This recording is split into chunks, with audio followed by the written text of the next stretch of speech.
Vous aimez les roses et malheureusement vous n'avez pas de jardin. Alors comment cultiver des rosiers quand on n'a pas de jardin? Réponse ici dans la capitale française de la rose. Bienvenue à Lyon. Vous choisirez votre rosier en fonction de l'effet décoratif recherché. Moi personnellement j'adore les rosiers sur tige un petit peu taupière, une sorte de boule de fleurs sur la terrasse. Et sur les terrasses, les balcons ou les jardins aussi, il faut fixer les rosiers sur des supports. Alors on le fixe sur une pergola, sur un treillage, on le palisse comme ici. On utilise pour cela des liens souples, ici du raffia, et en arquant une branche, en la mettant à l'horizontale, on va augmenter sa floraison. Bonjour Jean-Pierre Guillot. Bonjour Franck. Alors expliquez-nous pourquoi Lyon est devenue la capitale de la rose. Jean-Baptiste Guillot s'est installé à Lyon en 1829 et à partir de 1842, il a créé des roses. Ça a créé une certaine émulation autour de lui. Il a eu des personnes qui sont venues travailler chez lui et qui ensuite se sont mises à leur compte. Et à la fin du 19e siècle, il y avait à Lyon 70 rosiéristes, ce qui est absolument incroyable. Alors les rosiers passent du jardin au balcon. Et c'est une tendance de cultiver des rosiers sur un balcon ou une terrasse? Il était tout à fait logique qu'on essaye de l'adapter ou de créer des variétés de roses qui vont sur les terrasses et les balcons. Quelles seraient les variétés que vous pourriez nous conseiller pour le balcon ou la terrasse? On veut avoir des fleurs, donc il faut choisir, à mon avis, des variétés à petites fleurs. Moi, j'en ai une que j'affectionne plus particulièrement, qui est une variété ancienne, mais qui fleurit énormément. C'est la variété Ballerina. Maintenant, il existe d'autres variétés, comme celles qu'on a autour de nous, là, qui sont des rosiers à grandes fleurs. Disons qu'elles apportent sur la terrasse un petit plus au niveau de la noblesse de la rose. Merci Jean-Pierre Guillot. Je vous en prie.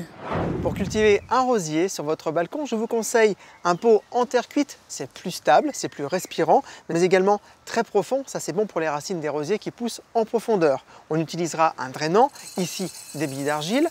On met donc du mélange drainant sur à peu près 5 cm, de l'engrais bien sûr, un engrais organique, et également un mélange de terreau et de terre de jardin.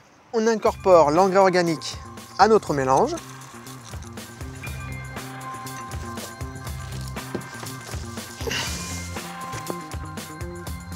Alors, on va terminer de casser un peu ce pain racinaire et on met notre rosier en pot.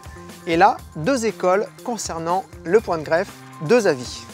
Alors, la première école, la plus connue, est de laisser le porte-greffe hors du sol. La deuxième école, et je vais la suivre, du bon conseil de notre rosiériste Jean-Pierre Guillot, nous allons enterrer le point de greffe. Et voilà, et on prendra bien sûr bien soin de ne pas remplir complètement le pot.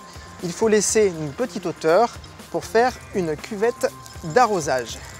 Et oui, cultiver un rosier en pot demande beaucoup plus de soins. Et tout d'abord au niveau de l'arrosage, on préfère un très gros arrosage plutôt que plusieurs petits qui jamais n'atteindront les racines.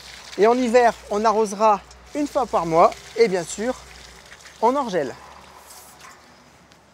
Le problème de l'hiver, c'est bien sûr le froid, surtout quand votre plante, votre rosier, est cultivé en pot.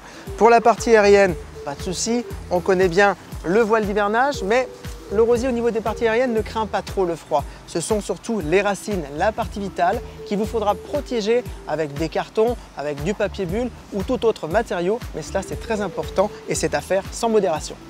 Les rosiers cultivés sur les balcons ou les terrasses sont beaucoup plus sensibles aux attaques de maladies, d'insectes, de prédateurs. Alors en maladie, il y a l'oïdium, cette sorte de voile blanchâtre qui se développe en surface des feuilles. Côté prédateur, il y a les pucerons, très célèbres. Alors dès les premiers symptômes, il va falloir être très réactif. Alors vous l'avez vu, cultiver des rosiers sans jardin sur un balcon ou sur une terrasse comme ici, c'est donc possible. Alors Marine, allons voir la rose qui ce matin m'est éclose. Et pour cela, à vous de planter le décor.